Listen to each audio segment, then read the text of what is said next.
So we're going to get started with a presentation on this program. And yeah, thank you. Yeah, I can take it away. Can you see my slides? Yes, we can. Thank you. So yeah, welcome to the students that are here, and thanks for joining us to listen in on the presentation. As I said, I'm Jennifer Brady. I'm the director of the School of Nutrition and Dietetics. So that simply means, for your interest, I'm the head of the department that offers the program in collaboration with MUN. And maybe I'll just let Maria introduce herself briefly before we dig into the presentation. Thank you, Dr. Brady. So I'm Maria. I'm from Gander, Newfoundland. So I was in your spot back in the day, which is only a year ago. And so I came to Acadia just this fall. So this is my first year here, but it is my third year in the program, the dietetics program. Thank you, Dr. Brady. Yeah, thank you so much, Maria, for joining us. So I'm going to give you the scoop basically on how the program works and then the application process works. And then Maria is going to provide answers to questions that you might have about what it's like from a student perspective, which obviously she's much more qualified to do that than I am. All righty, let me just adjust my screen here. There we go. So mostly what I'm going to go over today includes this. So I'm going to talk a little bit about what becoming a registered dietitian or nutritionist entails. That's really what this program is designed to enable you to do, is to pursue a license as a registered dietitian / nutritionist. I'm going to go over a little bit about the sort of career opportunities that you could expect if you do pursue this option. I'm going to go over the program background and sort of an overview of the program broadly.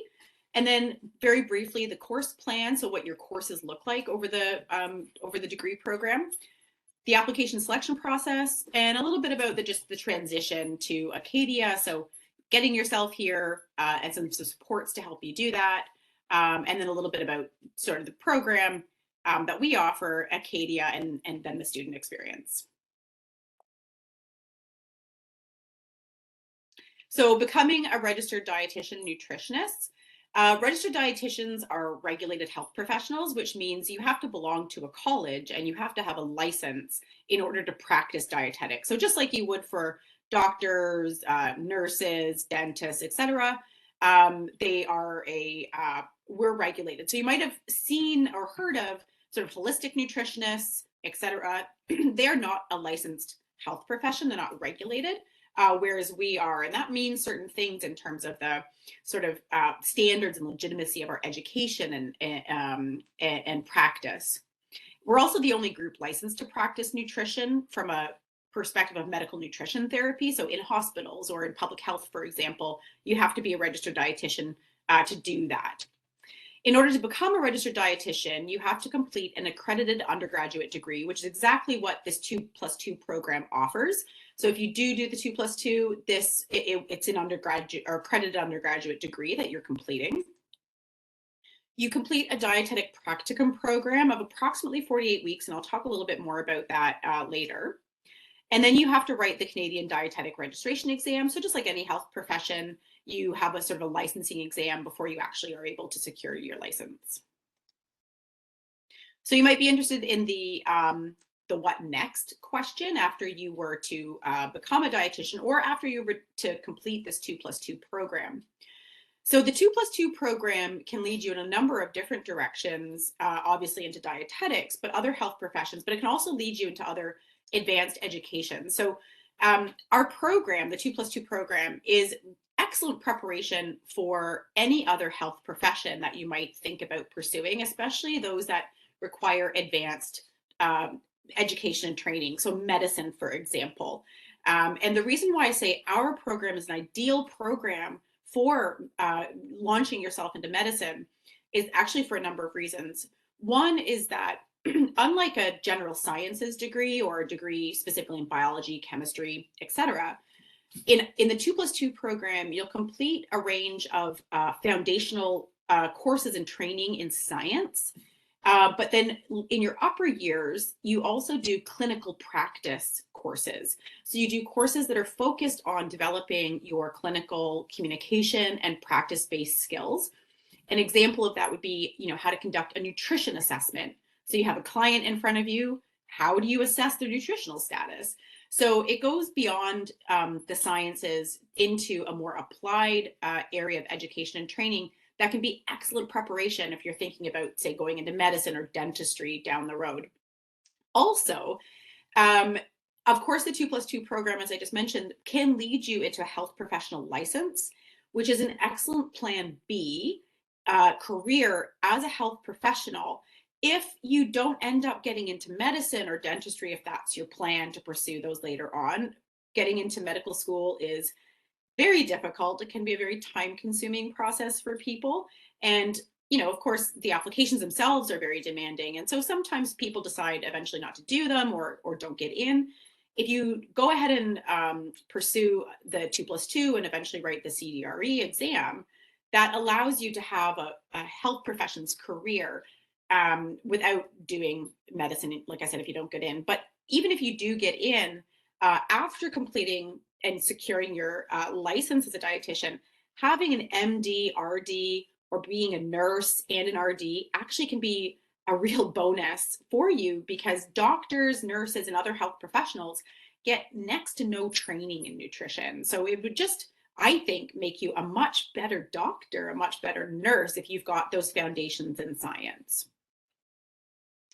You can also do advanced practice training as a dietitian. So you can get various credentials to being a certified diabetes educator. So you're working specifically around diabetes education, doing insulin adjustments, those kinds of things.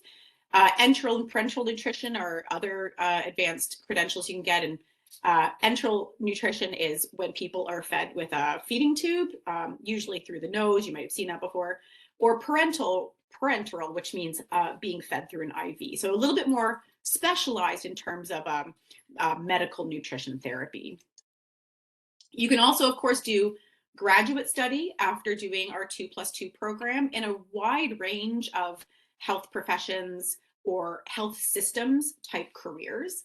So Masters of Public Health, which I know MUN has, is a really good fit for people who become dietitians and then want to go into graduate training. Masters in Health Administration or other advanced degrees like counseling, for example. There's a lot of dietitians that combine a counseling or psychotherapy credential with their license as a dietitian. And of course, you can go into more research-oriented areas of graduate study if you wanted to become, say, a researcher. Careers in dietetics are really wide-ranging. They include private practice, clinical, family, or long-term care practice, public health and community type settings, sport nutrition as a sport dietitian, business and entrepreneurship, food service management, health systems administration, media and communications, and really the list goes on. Those are just a few of the highlights. So the program background and overview in broad strokes. The 2+2 program is a unique partnership between the Faculty of Science at MUN and the School of Nutrition and Dietetics at Acadia.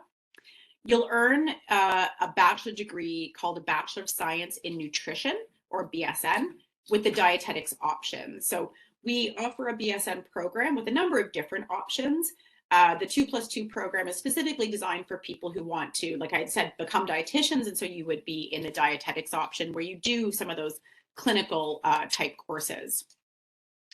So in terms of how the program works, your first and second year are at MUN. You do 17 specific courses that are offered by MUN.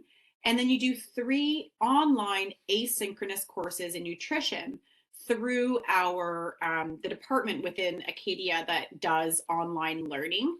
And if you don't know what asynchronous means, that just simply means there's lecture content, but it's recorded. So it's not like you work on it at your own pace, at your own time. So you don't need to attend, say, weekly lectures, although of course, keeping up with the content week to week would be really important. And then you do your 3rd and 4th years at Acadia, and you complete the last 20 courses of a mix of required and elective courses. So this is what it looks like, your first and second years. You can see the 3 open Acadia courses I've highlighted with the red box. Those are sort of foundations in nutrition courses. The biology there is obviously a biology course, but the NUTR 1313 and NUTR 1323 are introduction 1 and 2 to nutrition. And those are the sort of key required courses that are the prerequisites for many of the nutrition courses you take down the road. There are slight variations to this course plan, depending on what courses you've already taken, and we can help you work that out. So don't worry too much about the details here. If you have questions, we're of course here to help you with those.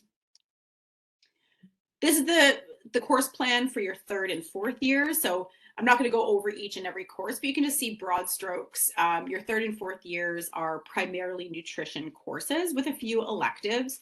You can take electives through our department in nutrition in things like sport nutrition, maternal and child and infant nutrition, nutrition and aging, and others as well.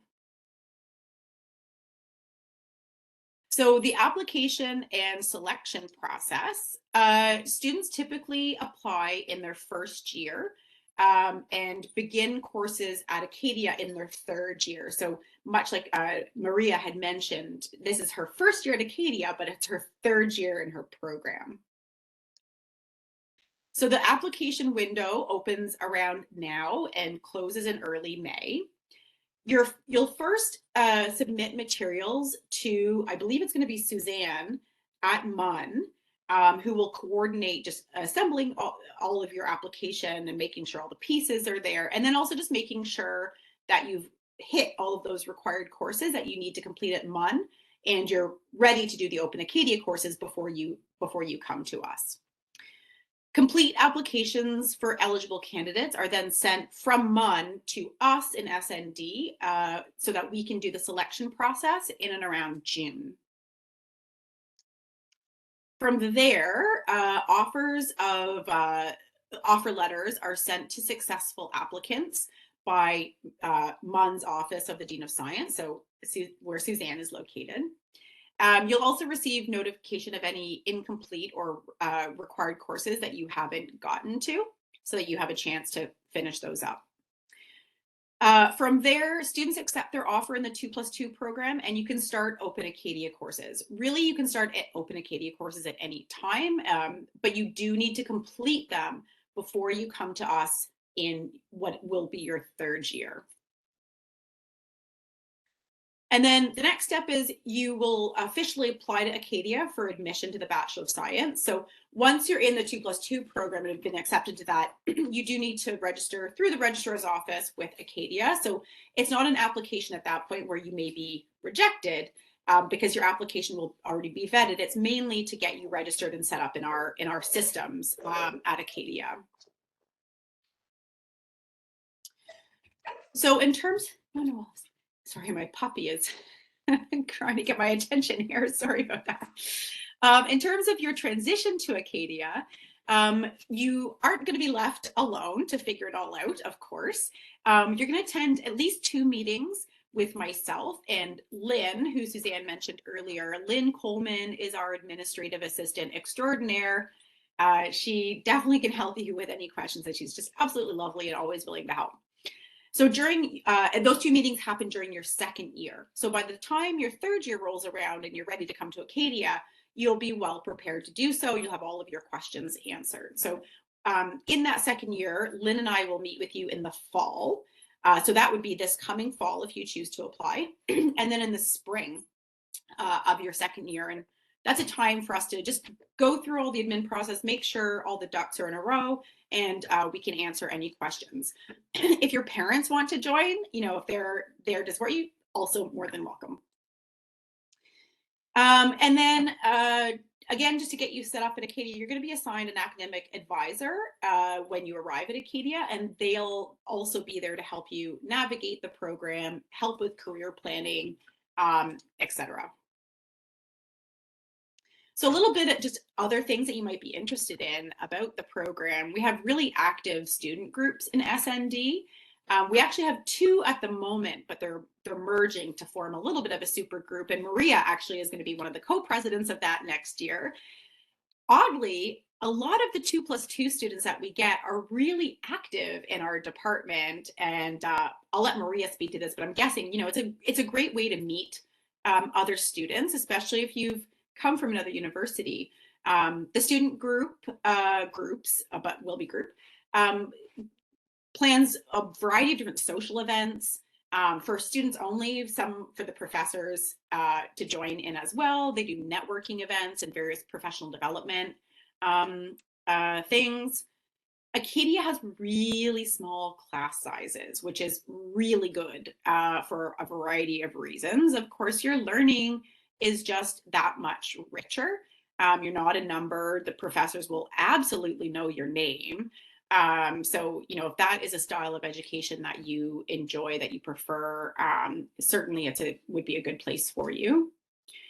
We also, as a university, but also I'd say especially so in SND, there's an emphasis on experiential learning. So you're not just learning out of books and writing assignments or exams, you're doing things, getting out in the community, getting onto the farm that we have at Acadia, and doing other sort of experiential learning activities with the Wolfville Farmers Market, for example.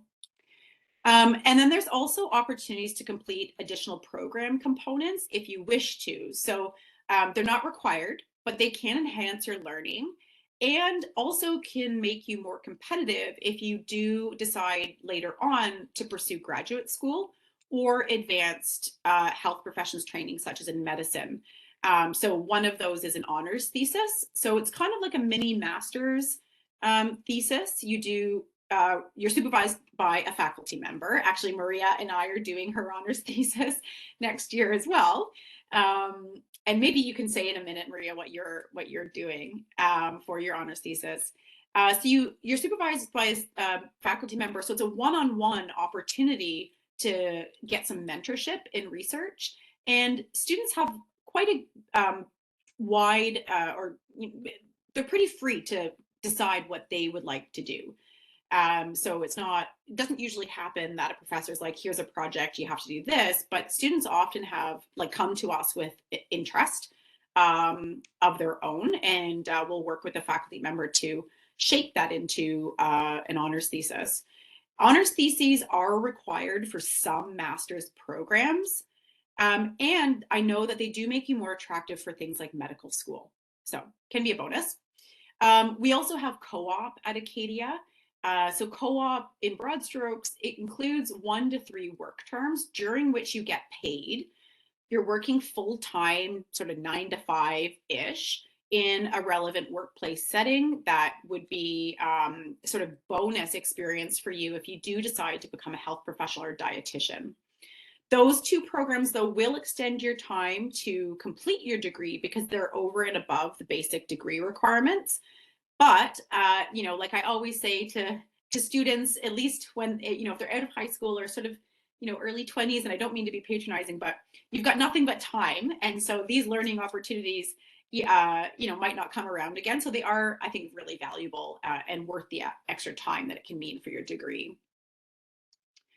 So a little bit about Acadia itself. It's located in Wolfville, Nova Scotia, which is a fairly small community, very tight-knit. The student community is also very tight-knit within Acadia, surrounded by the Annapolis Valley, which is largely rural, but absolutely beautiful and has a lot of great outdoor activities if you're sort of an outdoorsy kind of person.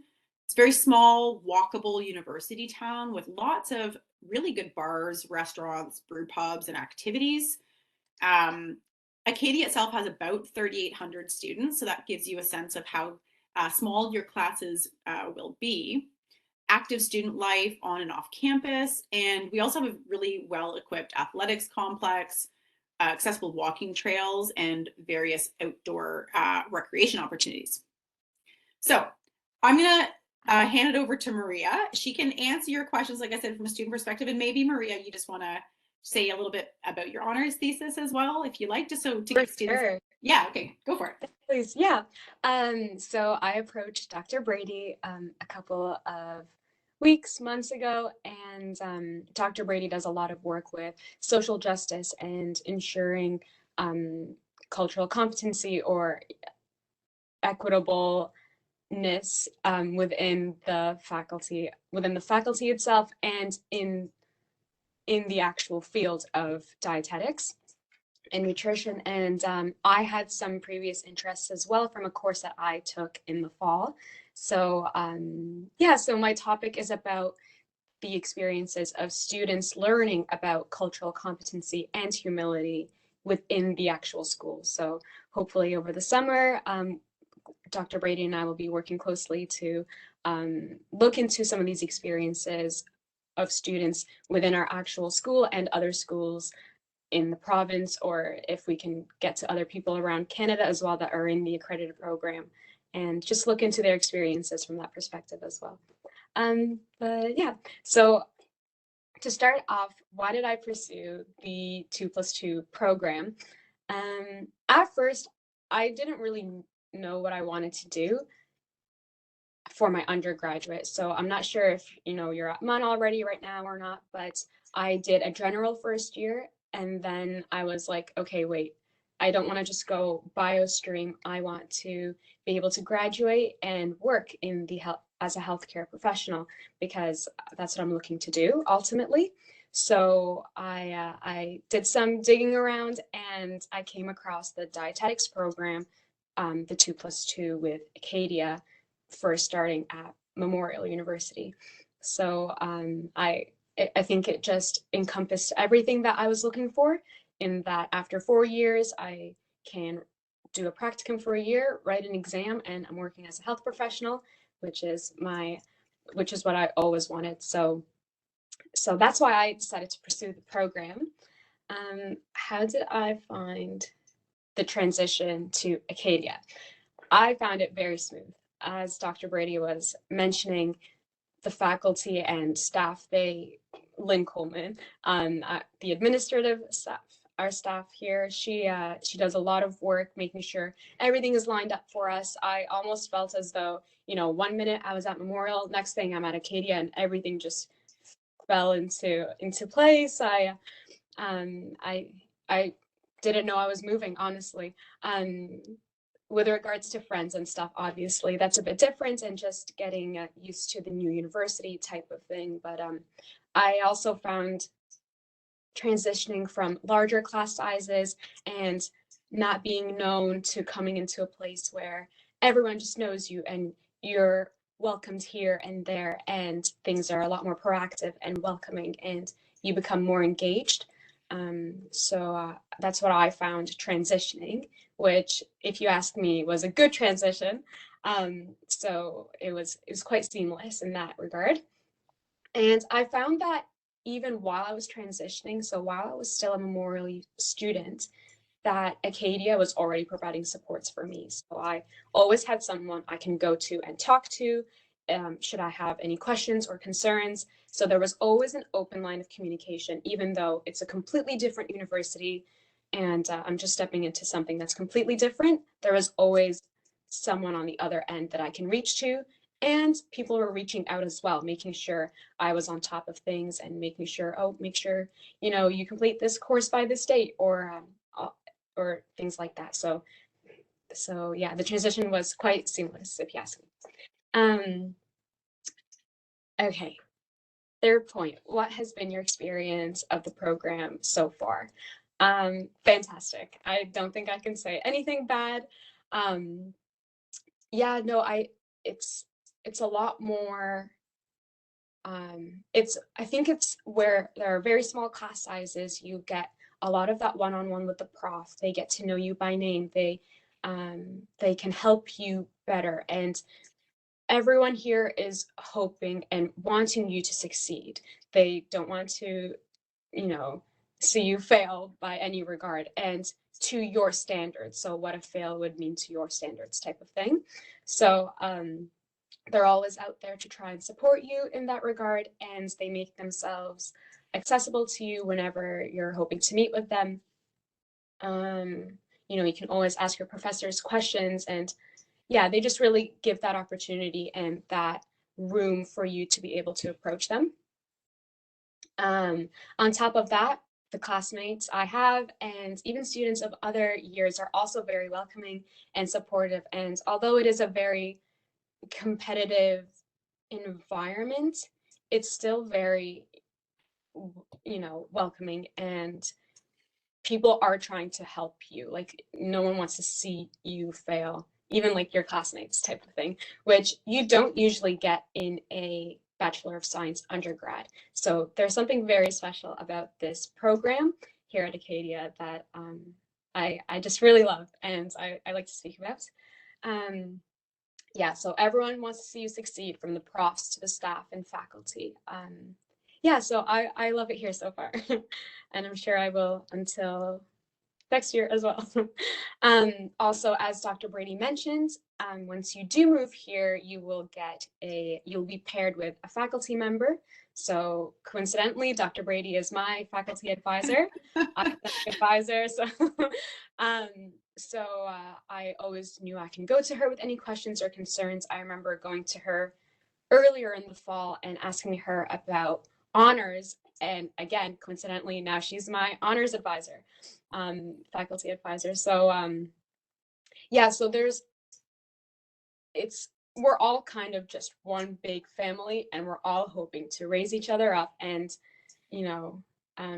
see the best of it in the end. So yeah. Let us.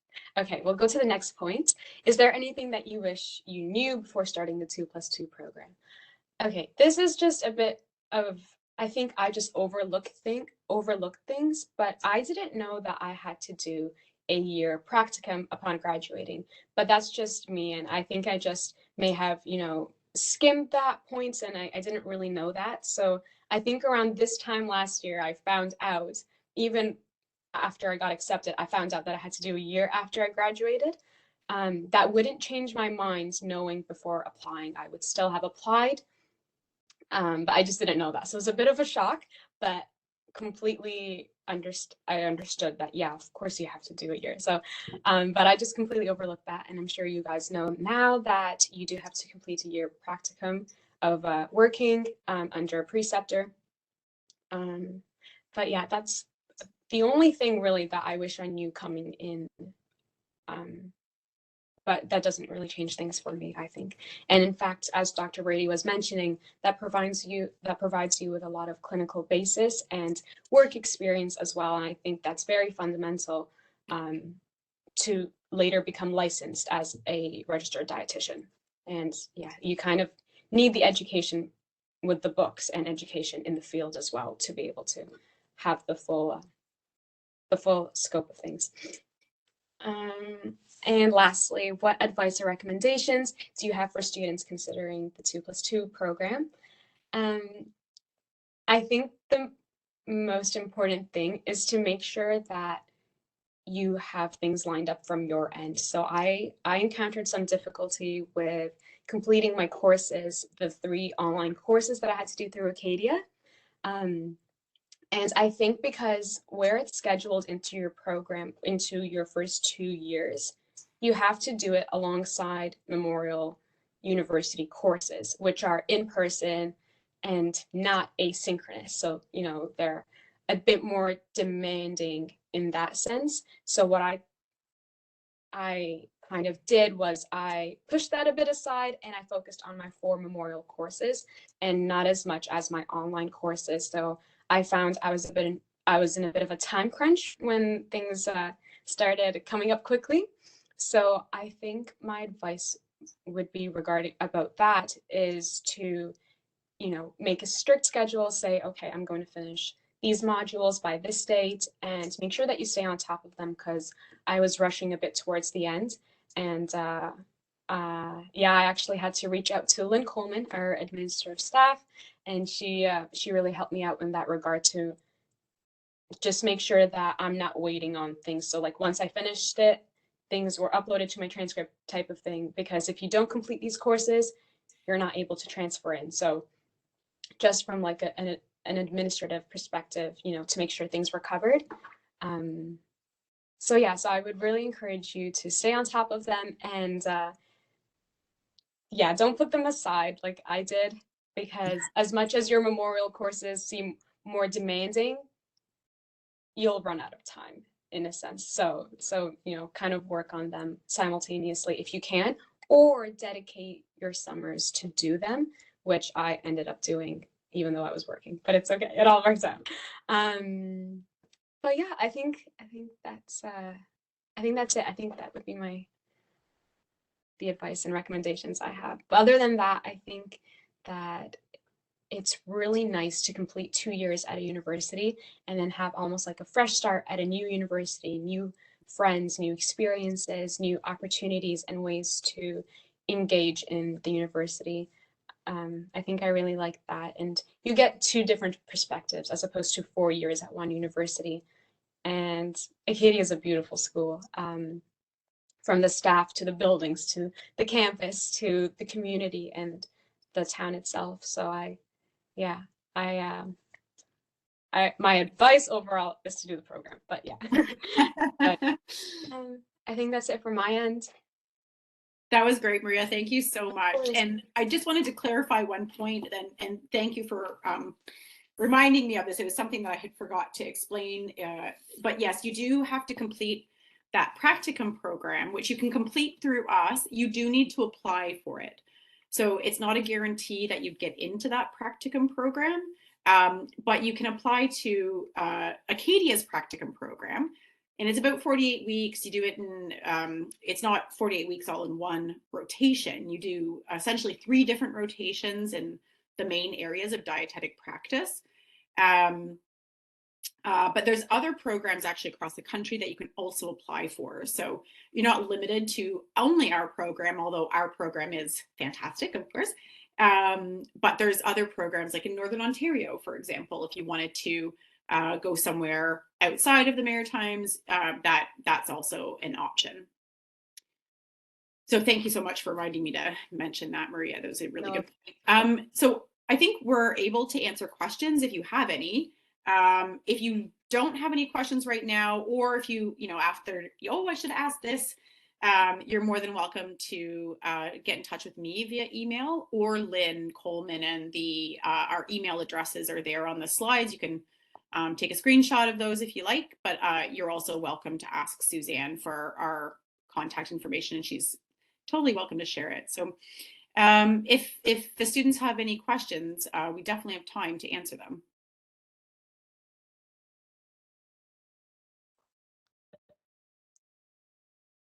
Hi. Oh, hi. So I was just curious because I'm in my second year now and I was going to apply and then aim to hopefully go to Acadia for my 4th year. Mm-hmm.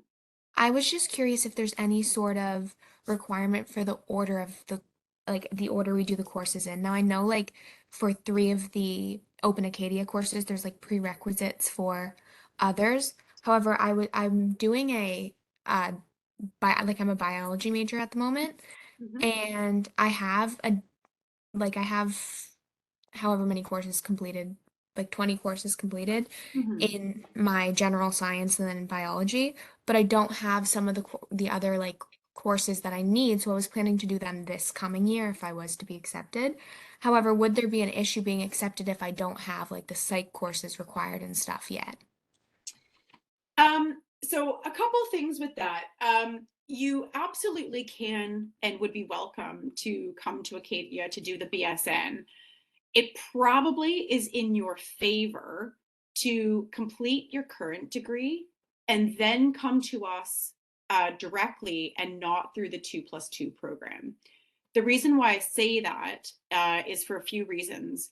You do need to have those courses that I showed you, and I'll scroll back so you can see what I'm talking about. So you do need to have all of these courses completed before you start with us.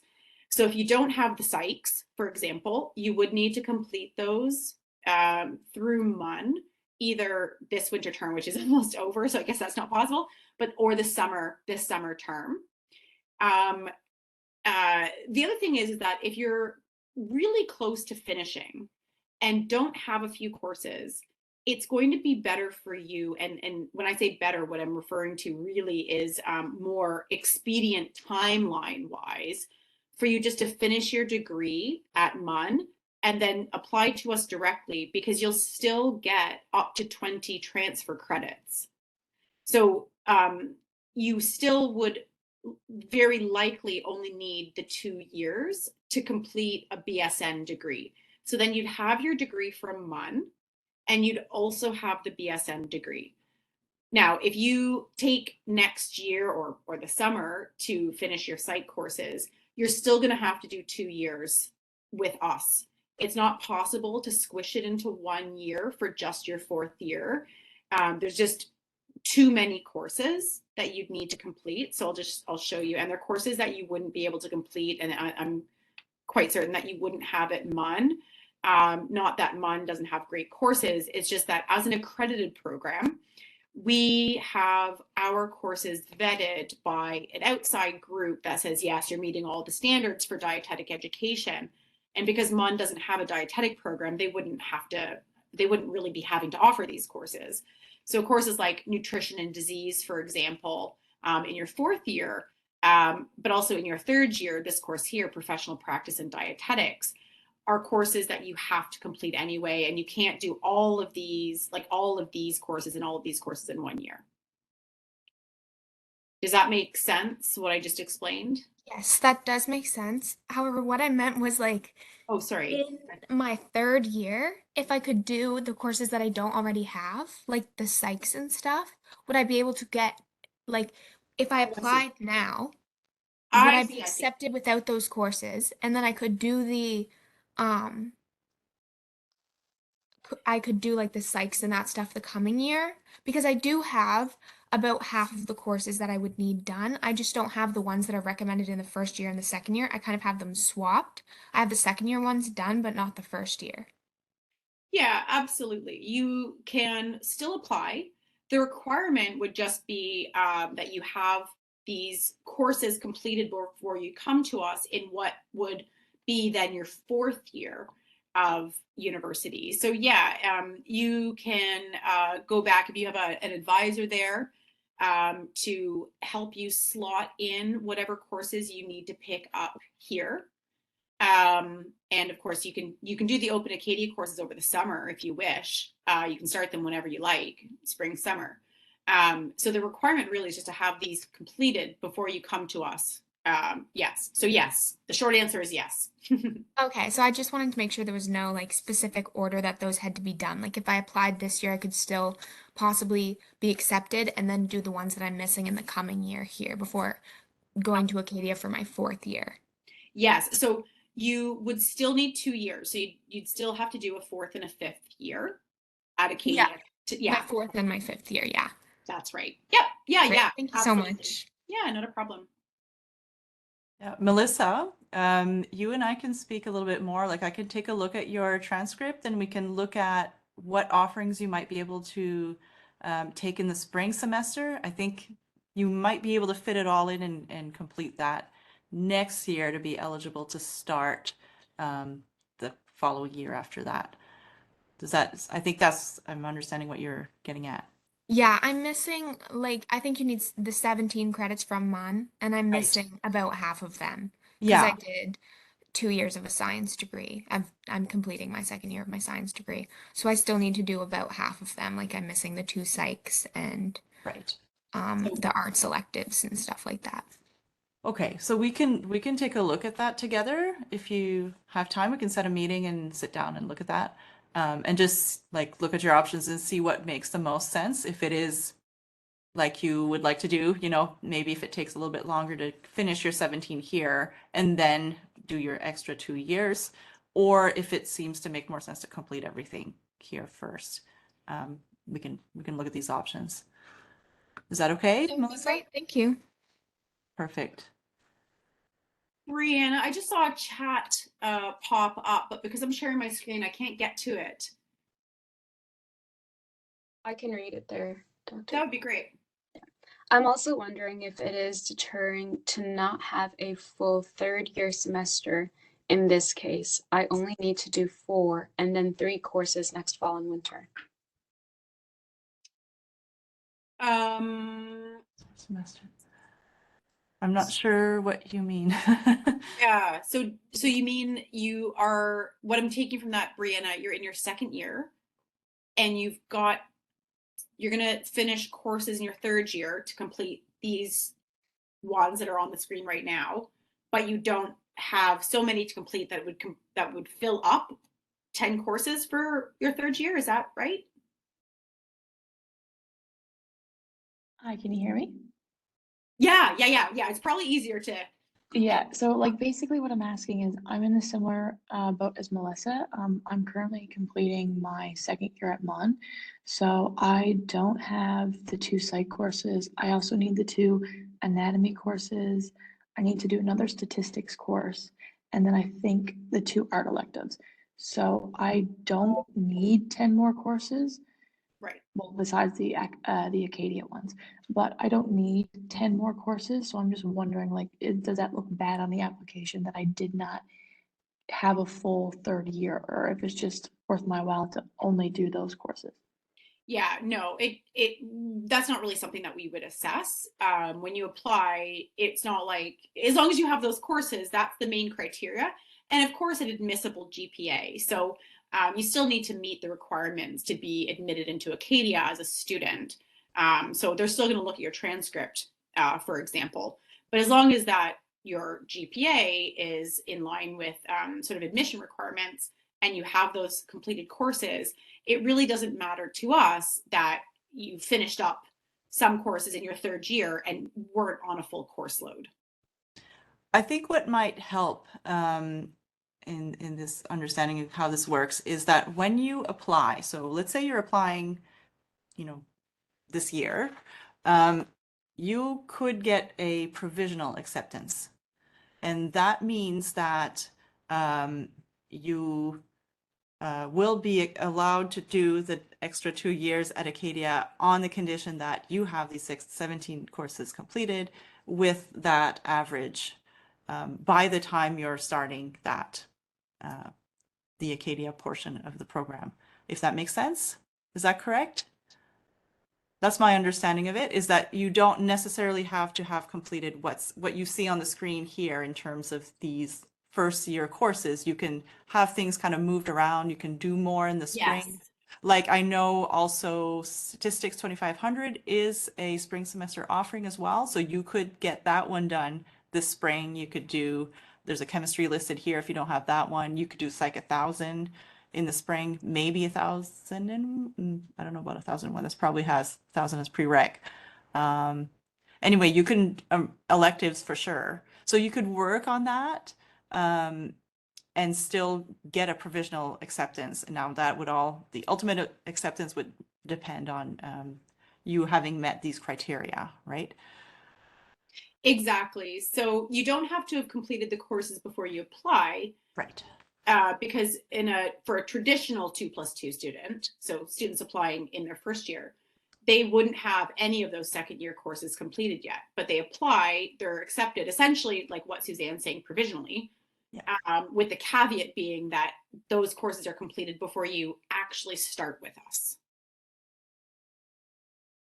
So that would be true for both of you, it sounds like, for the situations for both of where you are in your degree programs. You can apply and potentially be provisionally accepted, and then you would have this next year, spring, summer, fall, winter, to complete whatever courses that you're missing right now. And it makes no difference what order you complete them in. And I think you could also include the spring semester of like 2024, correct? Yeah. So if there were last little electives or things. Yeah. Yep. Okay. Absolutely. So that does give you a bit more time maybe to fit in what's missing for both of you. Mm-hmm. Oh, Maria, yeah. Yeah, I think it's just important to ensure that if you do something that late, so the spring before you're coming over, I think it's important to make sure that there's enough time for things to be uploaded to your transcript and then transferred over to Acadia, because I ran into some trouble with that. I had just finished something around mid-end of August, and I was worried it wouldn't be uploaded before September 1st. September 1st was the date, and but that's when I reached out to Lynn and made sure things would be uploaded prior to, But yeah, so it was just a bit of a panic and we were in a bit of a pickle in that regard. But if you can ensure that things will line up in that timeline, then yeah. That's just some of my experience with it, but yeah. That's really good to know. Thank you. So the application that's coming out now, like, because that's what I'm like confused about. So when the application comes out, that's what will allow me to do the 2 pharmacy courses, right? Because I need to be like allotted into those courses. I can't just like join into them just by like course selection. I have to be in the dietetics program first. The Open Acadia courses, can anyone apply or register for them, or is it only those who get the provisional acceptance? Yeah, sorry, she said pharmacy. Were you talking about pharmacy or were you talking about Yeah, I'm asking about the pharmacy Oh, pharmacies. 2002, 2003. Sorry, yes, these are only, they reserve seats for students who have the provisional acceptance. That's my understanding. So there are 10 seats held for those students every year. So if you apply this spring and you get a provisional acceptance, then you could take those next year. Does that answer your question? Yeah, she said thank you, makes sense in the chat. Okay. Yeah, good question. I have a question for Maria. Yeah, Melissa, go for it. In your experience, did you get your acceptance before course selection for the following fall? I can tell you when I got accepted. I can't remember when I did pick courses for the fall. Okay. I remember I was actually away for Canada Day weekend and I get it while we're in an Airbnb. Anyways, and they told me so around July, Okay, because early July I got it, but I don't remember when I picked courses. I believe course selection is like the second weekend of July it begins, something like that. Okay, So so just that in would, time perhaps. yeah. Okay, Yeah, great. That's and great. Thank you. of course, and they have on the websites, like it'll say what your second year courses would be, So it's already lined up there for you. You can just once they let you know you're accepted, just pop those in and you're good from there. So you wouldn't really necessarily need to see an academic advisor in advance, I don't think. So Okay, yeah. great. Thank you so much. Of course. Elaborate on the arts elective is all I can see. Was there more to your question there, Brianna? And what's considered an arts elective? Yeah, I just wonder like what is considered like the arts electives. Suzanne probably is the best to answer that from the MUN perspective, because I'm guessing you're talking about those second year courses. Yeah. Yeah. So I don't have a full list, but I think that would be any for us HSS. So we don't have an arts faculty. Oh, We have humanities and social science. So I think if you have any course from HSS, that would apply. Do you have any already? We can kind of think about it. I'm doing political science right now, and I also did law and society. So would those count as the 2 electives? I would believe so. Does that sound like in line with what you normally would have? sounds like it. I don't think we have a course like law and society, but as long as it counts as an arts elective on the MUN end, then that would fulfill the requirement for that. Okay, because I also have archaeology as well, if that could fall in there as well. Maria, did you want to add there? Yeah, I actually ran into a lot of trouble with this. In my second year, I had 2 slots to do my arts electives, and please don't ask me why, but I decided to take 2 HKR courses thinking that they would be an arts elective. They were not considered an arts elective, and I only found that out after I took them.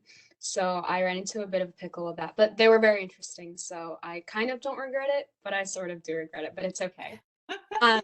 They were about one of them, they were both about nutrition, so that's kind of why I picked them, but they had nothing to do with an arts elective, but it's okay.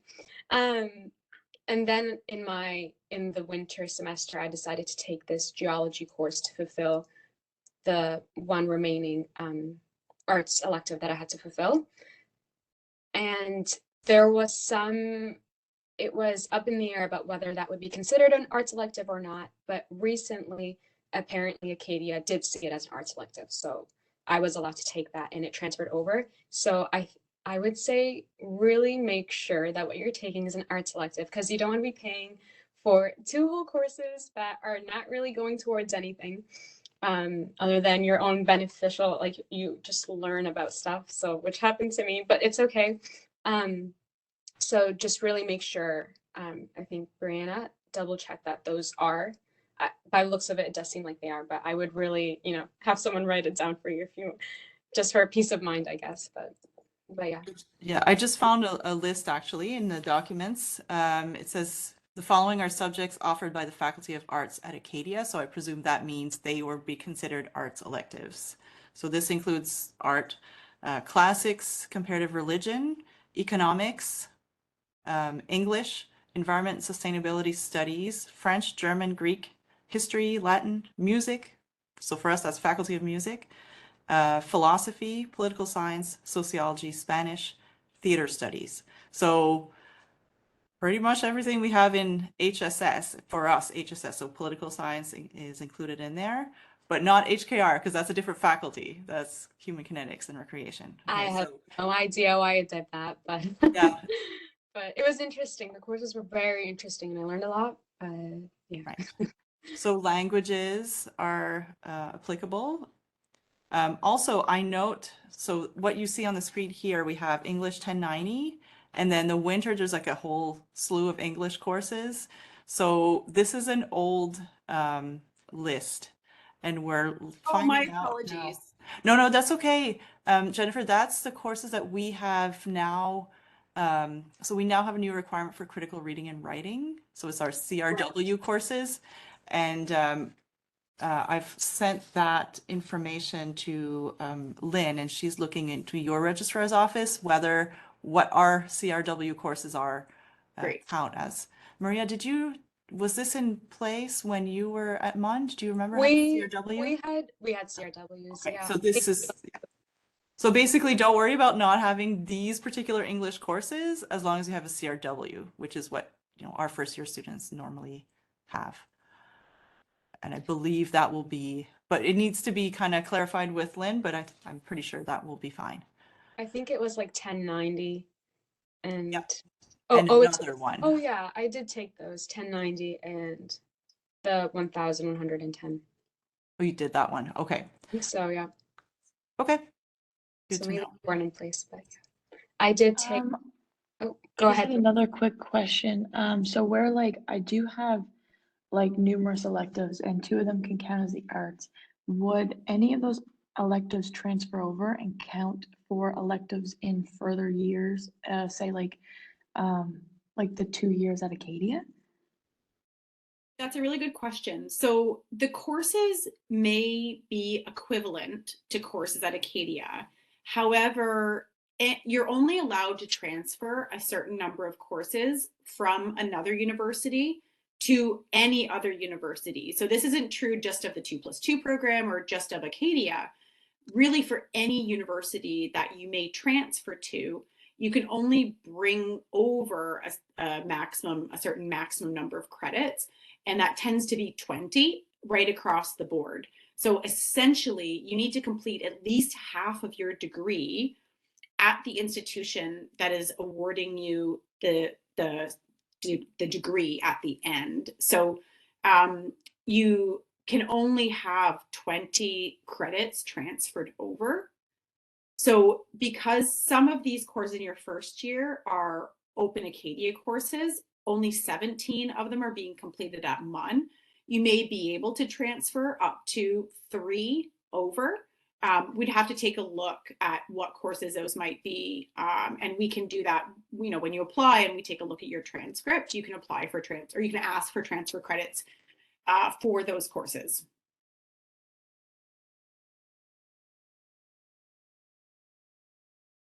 One thing I was just going to add about the, that would be looked at later down the road, Brianna. And the reason for that is because we'd have to look at what courses you have and what we can transfer over. One thing I'll just mention about the arts electives, I know for science students, arts electives sometimes seem like a little bit of outside of what you're interested in, or outside what your goals are in terms of your sort of career path. But I will just say they are really important, especially if you're planning on going into dietetics or any health profession. At the end of the day, when you're a dietitian or when you're a health professional, you're always working with human beings. And especially when you're working with food, of course, the nutrition science is vitally important. And then all of the other sciences related to that, the biologies, the chemistries, etc. But when you're working with humans in food, they're interested in the social aspects of food, what it tastes like, what it looks like, the experience, the identity, the culture, spirituality, and those kinds of things, and the way that food is relevant to those things in their lives. So arts electives actually for dietetics are vitally important because I think they give a perspective outside of the science that is equally as important when you're practicing as a dietitian, regardless of what area you're practicing in. Okay, I see we're just up on our time here. Thank you both so much for Yeah, you're so welcome. doing this. Anyone who has questions, so either those of you who are here online, or if anyone's watching the recording and you have questions, you can please reach out to me, adsu@mun.ca, or Maria's email is up here. And we have the other contact addresses as well. Yeah. All right. All right. Thank you so much for having us. everyone. Thank you for arranging everything. Yeah, it sounds like such a great program. I wish I could do it myself. You can come for a visit. Yeah, I will. Anytime you want us back, we're welcome to join you again. Absolutely. Thank you so much. Thank you so much, Suzanne. Okay. Good luck, everyone. Feel Bye, good. everybody. Out. Bye. Bye.